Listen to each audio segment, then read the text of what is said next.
వివాహంలో నిజమైన ప్రేమ అంటే ఒకరిని మార్చడమా కాదా, లేక వారు ఎవరో అలా అంగీకరించడమా? వివాహంలో నిజమైన ప్రేమ అంటూ ఉన్నాం.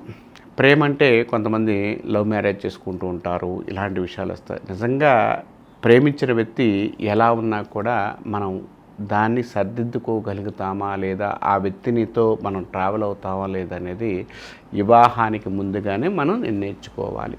ప్రేమ అనేది ఒకసారి వివాహం అయిన తర్వాత నువ్వు ఎలా ఉన్నా కూడా ఆ వ్యక్తిని అంగీకరణతో తీసుకోవడం అనేది నీ యొక్క కర్తవ్యం, ధర్మం.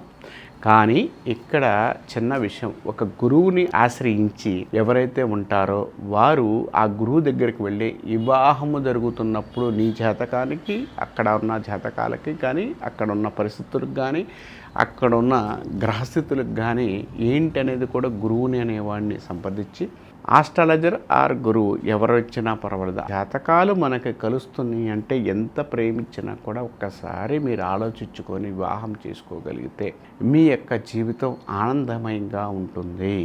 అంటే ప్రేమించేటప్పుడు ఉన్న హ్యాపీనెస్ కొంతమందికి వివాహం అయిన తర్వాత ఉండదు. ప్రేమించేటప్పుడు ఎవరైనా కూడా స్త్రీ పురుషులిద్దరు కూడా చాలా అబద్ధాలు ఆడుతుంటారు. ఎందుకనంటే వారి జీవితం ఒకరి దగ్గర ఒకళ్ళు ఉంటారు కాబట్టి.